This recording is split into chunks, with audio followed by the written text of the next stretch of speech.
আজও আমরা মার্কেটের মধ্যে একটা ভালো সেলিং দেখতে পেলাম। নিফটি 162 পয়েন্ট এবং ব্যাংক নিফটি 331 পয়েন্ট নিচে ক্লোজ দিয়েছে। এছাড়াও মিড ক্যাপ এবং স্মল ক্যাপ ইন্ডেক্সেও আমরা কিন্তু খুব ভালো সেলিং দেখেছি। মিড ক্যাপ ইন্ডেক্সে প্রায় 524 পয়েন্ট এবং স্মল ক্যাপে 274 পয়েন্ট নেগেটিভে ক্লোজ হয়েছে। তো মার্কেটে যে এই এতটা সেলিং প্রেশার আসছে, এটা সামনেই আমাদের বাজেট রয়েছে, তাই প্রি বাজেটে মার্কেটের মধ্যে আমরা একটা ভালো সেলিং প্রেশার দেখতে পাচ্ছি। তো আমরা যদি নিফটিকে দেখি, নিফটি তার হায়ার লেভেল থেকে অলরেডি 10% মতন ডিক্লাইনে ট্রেড করছে।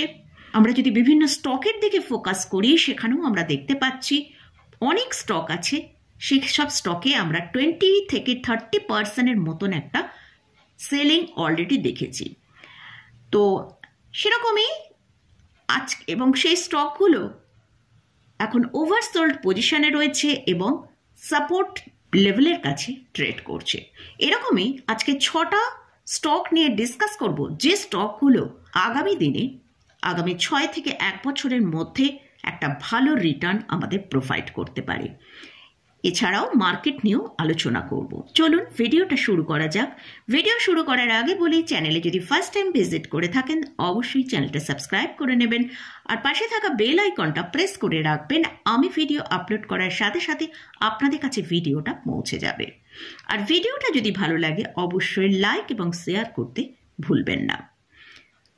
ভিডিও শুরুর আগে একটা বিষয় একটু আপনাদের সাথে আলোচনা করে নিই। আমি বেশ কিছুদিন আগে এই ভিডিওটায় কেমিক্যাল সেক্টর নিয়ে ডিসকাস করেছিলাম এবং কেমিক্যাল সেক্টরের কিছু স্টক নিয়েও ডিসকাস করেছিলাম। আজকে কিন্তু আমরা দেখলাম কেমিক্যাল সেক্টরের মধ্যে একটা কিন্তু ভালো র্যালি এসেছে এবং এইসব স্টকের মধ্যেও ভালো র্যালি আমরা দেখেছি। তো কেমিক্যাল সেক্টরের যেসব স্টকগুলো আমরা দেখেছি, সেখানে প্রায় 5 থেকে 12% মতন আজকে র্যালি দেখেছি। প্রথমে আগে মার্কেট নিয়ে আলোচনা করে নিই। আজকে আমরা সারাদিনে মার্কেটের মধ্যে যেটা দেখলাম, নিফটি তার যে সাপোর্টটা ছিল 23,600 তাকে ব্রেক করে নিচে ট্রেড করেছে, কিন্তু গতকালের যে লো ছিল 23,496 তার নিচে কিন্তু নিফটি আজকে ট্রেড করেনি। নিফটি আজকে যেখানে সাপোর্ট নিয়েছে 23,500 কাছে সাপোর্ট নিয়ে ওপরের দিকে আমরা ক্লোজিং পেয়েছি 23,526 ক্লোজিং পেয়েছি। নিফটি আজকে যেটা হাই তৈরি করেছিল 23,689 পর্যন্ত হাই তৈরি করেছিল। তো যেহেতু আজকে নিফটির এক্সপায়ারি ছিল, আমরা কিন্তু নিফটির মধ্যে একটা নেগেটিভ ট্রেডই দেখতে পেয়েছি। তো নিফটি আজকে প্রায় 162 পয়েন্ট নেগেটিভে ক্লোজ হয়েছে। তো নিফটির জন্য এখন যেটা স্ট্রং সাপোর্টের কাজ করবে, আমাদের ওয়াচ করতে হবে আগামীকাল নিফটি 23,500কে ব্রেক করে নিচে ট্রেড করছে কিনা। তো এখন নিফটির জন্য যদি একটা স্ট্রং সাপোর্ট রেঞ্জের কথা বলি, তাহলে কিন্তু নিফটির 23,350 থেকে 23,500 এই বড় রেঞ্জটা হচ্ছে নিফটির জন্য সাপোর্ট।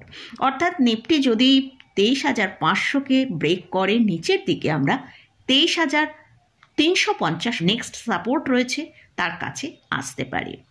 তো এটা গেল নিফটি নিয়ে আলোচনা করলাম। এবার ব্যাংক নিফটি।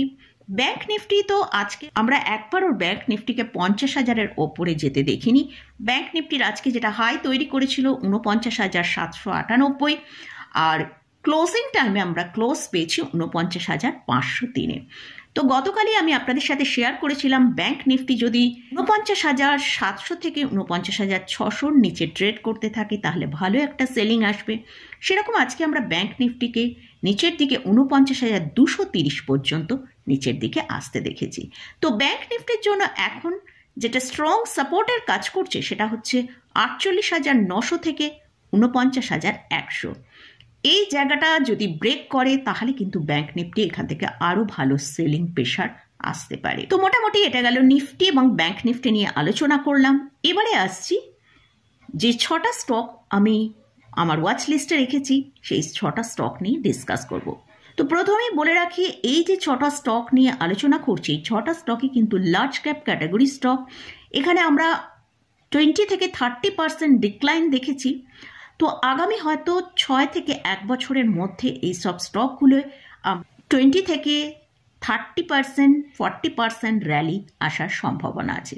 তবে এই স্টকগুলো নিয়ে আলোচনা করছি, শুধুমাত্র আমার ওয়াচ লিস্টে রেখেছি, সেটাই আমি আপনাদের সাথে শেয়ার করছি। আমি এখানে কিন্তু কোনো বাই রেকমেন্ডেশন করছি না। এইসব স্টকে কোথাও কোনো পজিশন নিতে গেলে তার আগে ভালো করে চার্ট অ্যানালিসিস করে নিয়ে তারপরে পজিশন নেবেন। ফার্স্ট যে স্টকটা নিয়ে আলোচনা করছি সেটা হচ্ছে স্টেট ব্যাংক অফ ইন্ডিয়া। এই স্টকটার কারেন্ট প্রাইস চলছে 762 টাকার কাছে। ব্যাংক নিফটিতে আমরা খুব ভালো সেলিং দেখছি এবং ব্যাংক নিফটি তার যে স্ট্রং সাপোর্টগুলো আছে তাকে ব্রেক করে করে নিচের দিকে আসছে। তো তার ফলে কিন্তু স্টেট ব্যাংক অফ ইন্ডিয়াতে আমরা সেরমভাবে কিন্তু কোনো মানে আপসাইড দেখতে পাচ্ছি না। তো যাই হোক, স্টেট ব্যাংক অফ ইন্ডিয়া এখন কারেন্ট প্রাইস চলছে 762 টাকার কাছে। স্টকের যদি আমরা 52 উইক হাই দেখি সেটা 911 টাকার কাছে। আর স্টকটা তার হায়ার লেভেল থেকে প্রায় 16.84% ডিক্লাইনে ট্রেড করছে। এই স্টকটা এখান থেকে যদি আস্তে আস্তে পোর্টফোলিও অ্যাড করা যায়, এখান থেকে কিন্তু একটা ভালো রিটার্ন আসার সম্ভাবনা আছে। তো মোটামুটি 6 মাস থেকে 1 বছরের মধ্যে আমরা এই স্টকে 25 থেকে 30% রিটার্ন আসতে পারে। আর যদি এই স্টকটাকে আমরা আরেকটু লং টার্মের জন্য হোল্ড করতে পারি তাহলে কিন্তু স্টকটায় আমরা 1000 টাকা পর্যন্ত টার্গেটে পৌঁছে যেতে পারি। এই স্টকের জন্য এখন যেটা স্ট্রং সাপোর্ট রয়েছে সেটা হচ্ছে 720 টাকা। যদি সাপোর্টটা ব্রেক করে তাহলে কিন্তু স্টকটার ভেতরে একটা ভালো সেলিং আসতে পারে। নেক্সট যে স্টকটা নিয়ে আলোচনা করছি সেটা হচ্ছে মেটাল সেক্টরে বিলং করে টাটা স্টিল। 130 টাকা এর কারেন্ট প্রাইস চলছে। এই স্টকটা আজকে প্রায় 2% ডিক্লাইনে ট্রেড করেছে। এই স্টকের হাই যদি দেখি 184 টাকার কাছে হাই, সেখান থেকে অলরেডি স্টকটা 29% মতন ডিক্লাইন দেখিয়েছে। এই স্টকের 52 উইক লো যেটা রয়েছে সেটা 128 টাকা, তার কাছাকাছি কিন্তু স্টকটা ট্রেড করছে। এবং এই স্টকের জন্য যেটা সাপোর্টের কাজ করছে 124 টাকা, এটা যদি হোল্ড করতে পারে তাহলে স্টকটা এখান থেকে 20 থেকে 25% আপসাইড একটা লাস্ট 1 বছরের মধ্যে দেখাবার সম্ভাবনা রয়েছে। আর এই স্টকের আরএসআইও কিন্তু এখন অনেকটা নিচে রয়েছে, তাই স্টকটা এটা ওভার সোল্ডে দাঁড়িয়ে আছে। আরএসআই হচ্ছে এখন 26 এর কাছে। এখান থেকে স্টকটা আমরা অল্প অল্প আমাদের পোর্টফোলিও অ্যাড করতে পারি। আর এই স্টকের এই কোম্পানির ফান্ডামেন্টাল যথেষ্ট স্ট্রং। এই কোম্পানির মার্কেট ক্যাপিটালাইজেশন 1,62,000 করোড়ের ওপর। এই কোম্পানি ভালো ডিভিডেন্ড পে করে, অর্থাৎ এই কোম্পানি কিন্তু ফান্ডামেন্টালি গুড স্টক। নেক্সট যে স্টকটা নিয়ে আলোচনা করব সেটাও কিন্তু একটা মেটাল সেক্টরের স্টক, সেটা হচ্ছে সেল। এই কোম্পানি এই স্টকের কারেন্ট প্রাইস চলছে 108 টাকা। এই স্টকটা তার হায়ার লেভেল থেকে, যেটা হায়ার লেভেল দেখিয়েছিল 52 উইক হাই, সেটা হচ্ছে 175 টাকা, সেখান থেকে 37% ডিক্লাইনে ট্রেড করছে।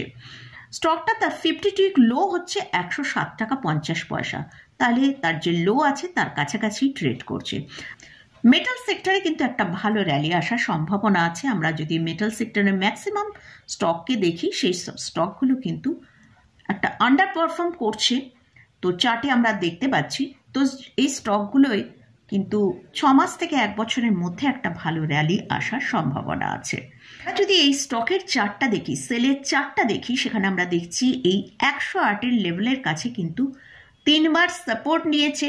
যদি সাপোর্টটা নিতে পারে, তাহলে সাপোর্ট নিয়ে ওপরের দিকে বাউন্স করে, তাহলে স্টকটা কিন্তু এখান থেকে 30 থেকে 40% র্যালি দেখানোর সম্ভাবনা রয়েছে।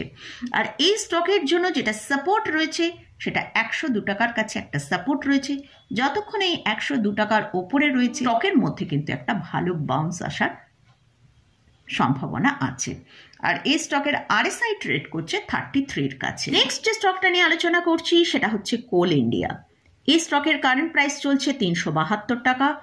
এই স্টকটার 52 উইক হাই হচ্ছে 543 টাকা, সেখান থেকে স্টকটা প্রায় 31% মতন ডিক্লাইন দেখিয়েছে। স্টকের 52 উইক লো হচ্ছে 368 টাকা, এর কাছাকাছি কিন্তু স্টকটা এখন ট্রেড করছে। এই কোম্পানির এই স্টকের মার্কেট ক্যাপিটালাইজেশন এটাও একটা large cap category stock, 2,29,438 crore. এই কোম্পানি খুব ভালো ডিভিডেন্ড পে করে। আমাদের এদের যেটা ডিভিডেন্ড ইল্ড সেটা হচ্ছে 6.87%। আমরা ব্যাংকে যদি এফডি করি তার থেকে সেখানে যা ইন্টারেস্টটা পাবো তার থেকেও কিন্তু বেশি এখানে ডিভিডেন্ড এই কোম্পানি পে করে। এটা একটা অলমোস্ট ডে ফ্রি কোম্পানি। এছাড়াও কোল ইন্ডিয়ার এখন কারেন্ট পি যেটা চলছে 6.34 এর কাছে ট্রেড করছে। আর স্টকটা কিন্তু এখন অনেকটা আমরা নিচের দিকের দামে পাচ্ছি। স্টকের চার্ট যদি দেখি সেখানে আমরা স্টকটা দেখছি ডাউন ট্রেন্ডে চলছে। তো স্টকটা যদি 368 টাকার সাপোর্টটা মেনটেন করতে পারে তাহলে স্টকের মধ্যে একটা ওপরের দিকে বাউন্স আসতে পারে। তো সেক্ষেত্রে আমরা 20 থেকে 25% আপসাইড দেখতে পারি। 6 মাস থেকে 1 বছরের জন্য স্টকটাকে হোল্ড করতে হতে পারে। নেক্সট যে দুটো স্টক নিয়ে আলোচনা করব, দুটো স্টকই পাওয়ার সেক্টরে বিলং করে। ফার্স্ট যে স্টকটা নিয়ে আলোচনা করছি সেটা হচ্ছে আরইসি। কারেন্ট প্রাইস চলছে 491 টাকা। এই স্টকের 52 উইক হাই হচ্ছে 654 টাকা। সেখান থেকে স্টকটা 25% নিচে ট্রেড করছে। তো এই স্টকের জন্য যেটা সাপোর্ট রয়েছে সেটা হচ্ছে যেখানে এখন স্টকটা ট্রেড করছে 489 টাকার কাছে স্টকটা ট্রেড করছে। তো 490 থেকে 480 এই জায়গাতে একটা সাপোর্ট রয়েছে। এই সাপোর্টটা যদি মেনটেন করতে পারে, আমরা চার্টে দেখছি এর আগেও কিন্তু কয়েকবার স্টকটা এই জায়গায় সাপোর্ট নিয়েছে। যদি এই সাপোর্টটা নিতে পারে তাহলে কিন্তু স্টকের মধ্যে একটা ভালো বাউন্স আসতে পারে, যেটা 20 থেকে 25% আমরা এখান থেকে 1 বছরের মধ্যে র্যালি দেখতে পেতে পারি। আর এই স্টকের মার্কেট ক্যাপিটালাইজেশন হচ্ছে 1,30,000 করোড়ের ওপর। এই কোম্পানিও কিন্তু ভালো ডিভিডেন্ড পে করে। এদের ডিভিডেন্ড ইল্ড 3.46%। লাস্ট যে স্টকটা নিয়ে আলোচনা করছি সেটা হচ্ছে টাটা পাওয়ার। এই স্টকের কারেন্ট প্রাইস চলছে 367 টাকা। আজকে স্টকটা প্রায় 1.83% ডিক্লাইন দেখিয়েছে। স্টকের 52 উইক হাই হচ্ছে 491 টাকা। সেখান থেকে 25% নিচে এখন ট্রেড করছে। এই স্টকটার যদি আরএসআই দেখি সেটা 23 কাছে চলছে, অর্থাৎ স্টকটা কিন্তু এখন ওভারসোল্ড পজিশনে রয়েছে। স্টকটা এখন অনেকটা নিচের দিকের দামে ট্রেড করছে। এই স্টকে 340 টাকার কাছে একটা সাপোর্ট রয়েছে। এই সাপোর্টটা যদি মেনটেন করতে পারে তাহলে কিন্তু স্টকটার মধ্যে একটা ভালো র্যালি আসার সম্ভাবনা আছে, যেটা ওপরের দিকে 15 থেকে 20% পর্যন্ত র্যালি দেখাতে পারে। তো এই 6টা স্টক নিয়ে ডিসকাস করলাম। এই 6টা স্টকই কিন্তু লার্জ ক্যাপ ক্যাটাগরি স্টক এবং যথেষ্ট গুড ফান্ডামেন্টাল স্টক। এই স্টকের মধ্যে আমরা ভালো একটা ডিক্লাইন দেখতে পেয়েছি। তবে এই স্টকগুলো নিয়ে যে আপনাদের সাথে আলোচনা করলাম এখানে কোনো বাই রেকমেন্ডেশন নেই। এই স্টকের কোথাও কোনো পজিশন নিতে গেলে আগে ভালো করে চার্ট অ্যানালিসিস করে নিয়ে তারপরেই পজিশন নেবেন। তো ইন্ডেক্স এবং স্টক নিয়ে আলোচনা করলাম। এই স্টকে বা ইন্ডেক্সে কোথাও কোনো পজিশন নেবার আগে ভালো করে চার্ট অ্যানালিসিস করে নিয়ে তারপরেই পজিশন নেবেন। তো আজকের মতন ভিডিওটা এখানেই শেষ করছি। ভিডিওটা যদি ভালো লাগে অবশ্যই লাইক করবেন, শেয়ার করবেন, সাবস্ক্রাইব করবেন। ধন্যবাদ।